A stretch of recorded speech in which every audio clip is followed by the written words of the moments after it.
What you're about to see is the result not only of 6 months' work by members of the FADAM Arts and Media Group, but more importantly, the story of the journey that each participant has embarked on as a result of their own experience of poor mental health. It is wholly based on their own personal experiences. It is a story of their journeys through mental ill health. My name's Alan Bissett. I'm a novelist and playwright. I grew up in Falkirk and I'm one of the co-patrons for FADAM. I've been helping the media group with some creative writing workshops.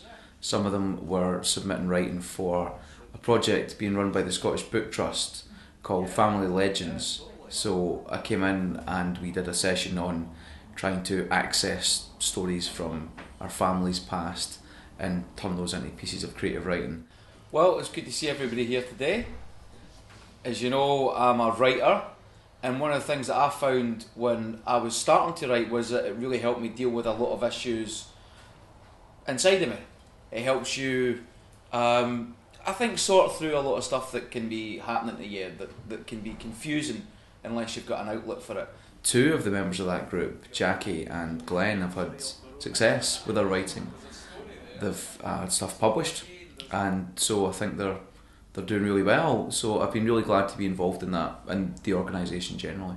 I think creative writing is a really good way of helping people deal with their emotions, because one of the things that happens if you're suffering from depression or any kind of mental health issue is it's all churning about inside you and you don't know how to deal with it. The world feels very confusing. You don't know what your place in it is anymore. And if you can structure your thoughts on the page, it helps you make sense of it. And also you are externalising those feelings. They're not just thrashing about inside you anymore. They actually exist out there in the world. And you can say things on the page that you maybe can't say to people face to face because you feel like you're burdening them or you're embarrassed or ashamed in some way.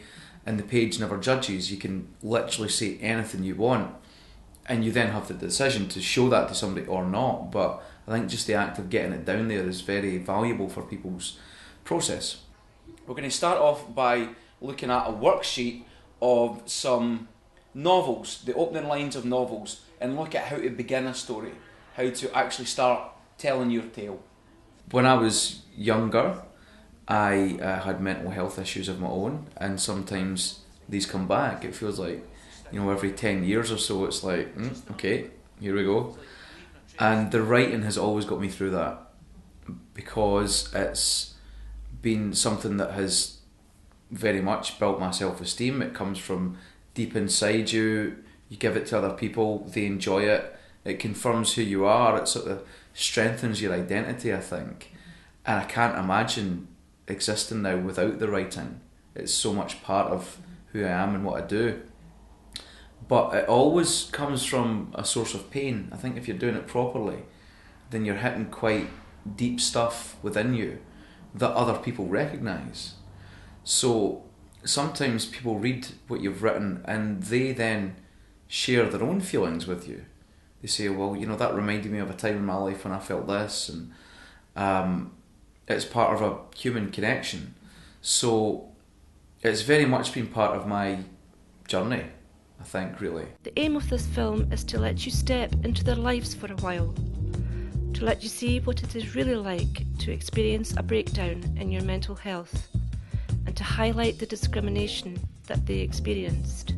I've suffered with mental health problems for 20 odd years now, and nothing seemed to work. I suffered a second breakdown in 2004 where I spent a month in hospital. I was out for 3 days and then I was back in for another 3 weeks. The psychiatrist referred me to FADAM, so the link worker came up to see me, and she said, "What are you interested in?" And I said, "Well, I write a bit of poetry." She says, "Well, why do you not come down and join our media group?" The first few weeks I wouldn't say anything, but slowly but surely my confidence and self-esteem started to rise, because the other people in the group were actually saying that they liked my poetry.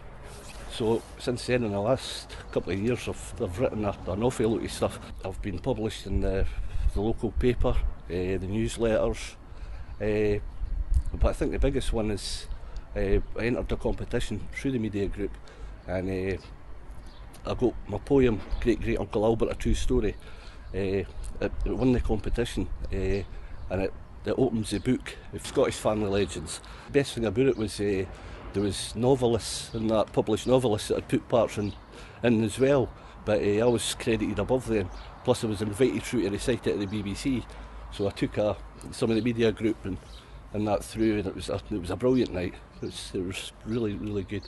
I suppose the highlight at the end of the night day was, there was actually folk coming up asking me to autograph their books, so I never thought I'd ever see that happening, you know. I'm part of the PR group. We go out and do talks to various different organisations, multi-agency groups that was consisting of head teachers, child psychologists, community education, community policing. We've been out and spoke to women's groups, Braveheart, and various others. And every time we do, the feedback we get is always positive, and it gives you that sense of achievement that you've opened folks' minds up to the stigma surrounding mental health issues. I've been stigmatised and traumatised through no fault of my own, bestowed with dirty labels, flesh ripped for the bone. Look, he's an epileptic, depressed and lazy too, never worked a day in years, still signing on the brew. I want to tell my story, I promise you no games. I'll give to you the details, but I'll withhold all the names.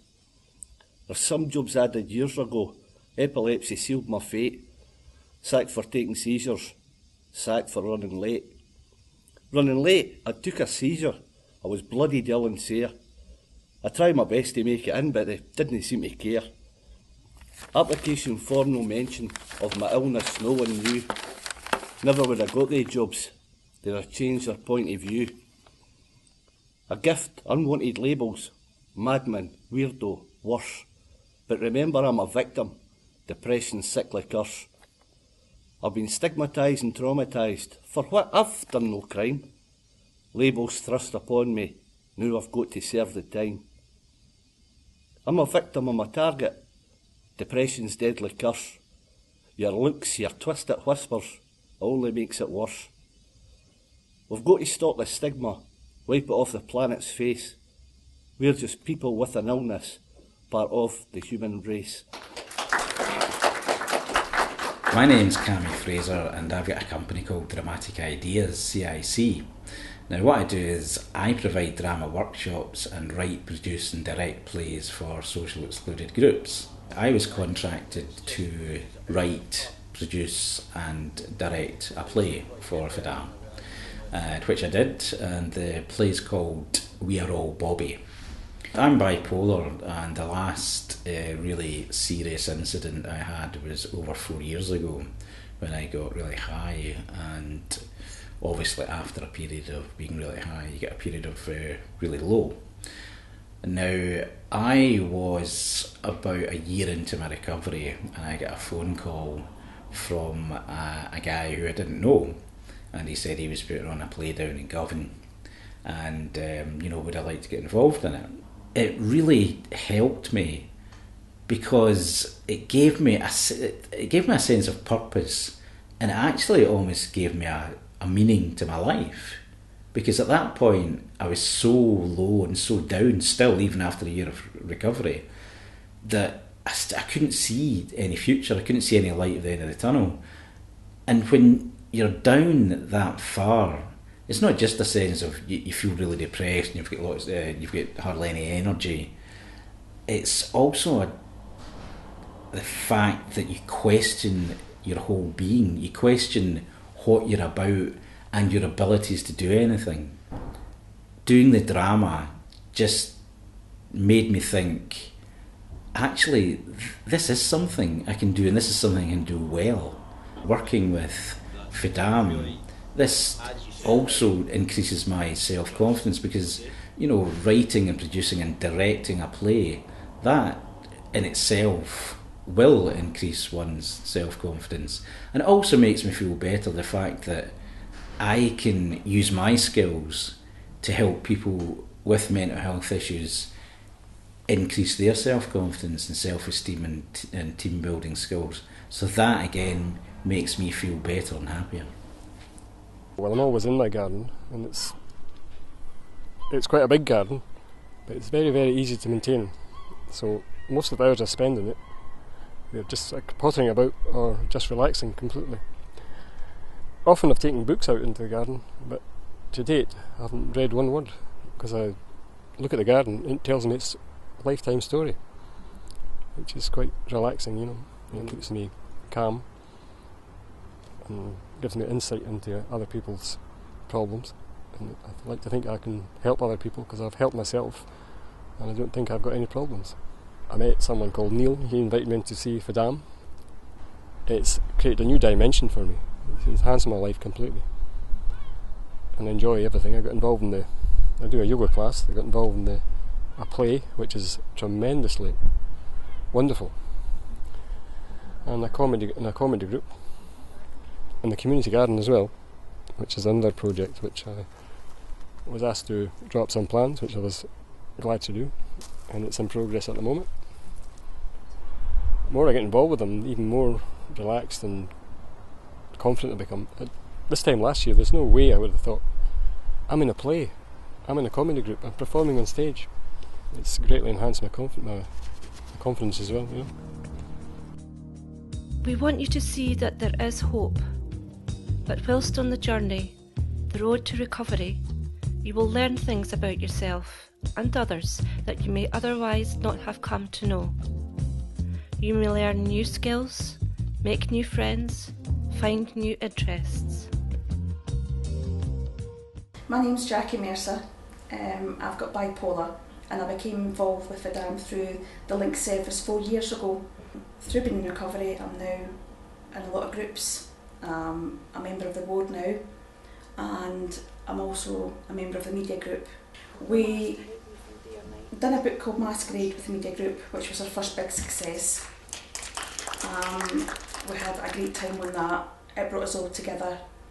It's went out as far as Australia, which we're all very proud of. We might never get there, but the book's got there. And then I've done work with the Scottish Book Trust. I have a book that I won the competition. We went up to Edinburgh to their headquarters and we had a great time, and all the group again supported each other. And I've also, we went up to Glasgow last year because I also got shortlisted for Bipolar Scotland. I got my poem shortlisted to the final 12, read it out, very proud of that. There was all the media group went as well, because we all support each other no matter what we're doing. We all go together. What keeps me well is being involved in the media group. I find it very important to socialise and mix with people, and it keeps me well. And right now we're doing a very important piece of work, which is our play, which I'm not giving too much away just now. We want to surprise everybody, but we're having a great time. We're also finding out things about each other we didn't know we could do, and I can't wait until it's shown in October.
name's Mark Vernon. I'm a sound artist, and at the moment I'm digital artist in residence at Forth Valley Hospital. So I'm working with Radio Royal, the hospital radio station. Part of the time is creating my own work, and the other part of the time is working with volunteers at Radio Royal and other individuals and groups in the area to create new and interesting content for the radio station. We're looking at creating radio poems. I was aware that a lot of the people who attend the media group are very creative in terms of their own writing. A lot of them do creative writing or poetry. So the idea came about to create these radio poems. So it's kind of an expansion on the poem, so it may have the reading and may have field recordings or music, so it's kind of using the full range of sound to really kind of bring their creations to life. I think having creative outlets is important to anyone's well-being, really, but particularly I think this opportunity as well is to kind of learn about kind of different technologies and think about sound in a different way as well. And some of the poems that have come out of this, really investigate sound in a way as well. And it gives people the opportunity to experiment and play around with things that they might not otherwise get access to use, really. Walking along the towpath. Walking and listening to the sounds, listening to the trickling water, listening to the birds, looking at the birds in the trees, looking at the trees with their buds already bursting forth, walking, listening and looking at the diverse world of sound and sight. And yet how often do we take it for granted? We walk with our eyes closed, unhearing of sounds all around, not noticing the buds on the trees, not hearing the birds, ignoring the sounds of trickling water, not noticing the beauty around. My name's Julie Lowe and I work for an organisation called ArtLink Central. We provide arts workshops throughout the Forth Valley area. We have had a relationship with FADAM, working in partnership for over 10 years, and on a personal level I started as an art tutor with FADAM 10 years ago, and now as a programmer I help organise the workshops. I found after the birth of my first child I suffered quite badly from postnatal depression and other accompanying illnesses as well that badly affected my appearance. I felt I'd lost all my confidence, I felt I'd lost my purpose as an artist and as a person as well, and found the whole experience really very difficult and kind of stopped doing artwork. As I begin to slowly recover, my first placement back at work was back at FADAM again, which was perfect because everybody knew me and it was just a very gentle, caring, supportive environment to work in.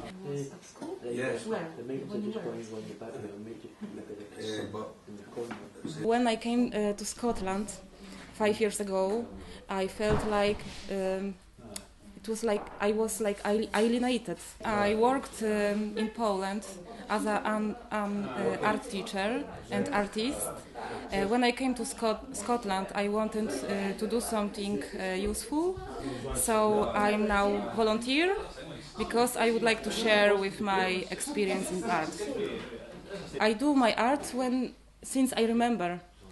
This is very important thing for me. It helped me express what I feel inside. So this group helped me the same, because I understand what is going on with them, because I feel the same sometimes. So when we working together, the woman helped me with my English, with my language, new language, and I share with them in my art, yeah. The shadows coming down there will be really, really nice. And I can see how once you've got the brown on the roof. I think art is very important, specific therapy, because sometimes you don't know what is inside, what you feel inside, what is going on about your mind and body, and you can express sometimes you don't need work long time. Sometimes you need just a minute or 10 minutes for to say something about yourself. Yeah, write a poem or painting very quickly something, and your emotion throughout. Yes. From your inside, yes. This is you've got amazing. It out. Yeah, you've got it out of you and onto the paper. And you are like clear again. I think it is a very quick and easy way, as Agnieszka said before, to express what is inside of you and to get that out. It's very important if you have person or people who can help you, yeah? So group is very important when you can share with your emotional or with your art.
I would just like to say that mental illness isn't the end of the world as we know it. It's the beginning of a new world, a changing world. I was diagnosed with bipolar affective disorder in the year 2000, and to be quite frank, the whole planet will never be the same as it was before. Thankfully, I'm one of the lucky ones. I live to tell the tale, many don't. If I'm honest, it's been absolute torture at times, but there is one undeniable fact attached to my life now, and that's hope. A simple hope that one day I'll make it to where I'm going, wherever that may be. So you see, this is a journey that never really ends. It is a journey through life, a journey through all of the trials and tribulations that life can throw at us. This then is the story of their journey, their road to recovery. For me, stigma and discrimination didn't start from other people. It came from me. The damage came from how I viewed and felt about myself. So now my journey begins. Stigma is a straitjacket that ties and binds us to old-fashioned dogma. They say that Britain's got talent, but believe me, not as much talent as FADAM. For years I thought of myself as a hopeless case, not going anywhere.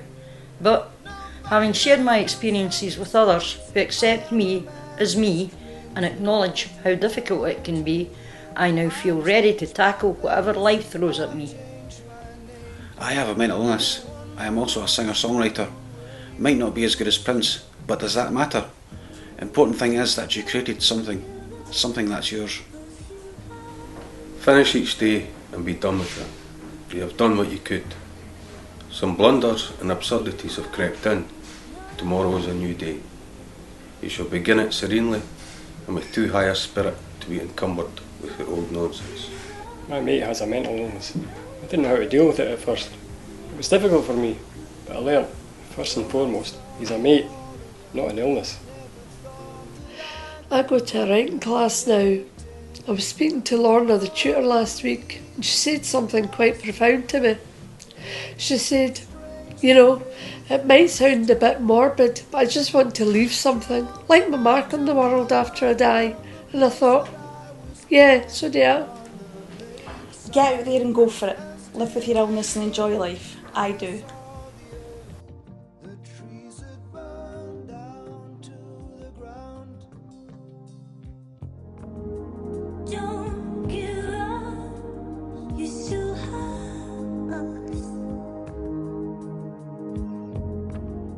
Don't give up.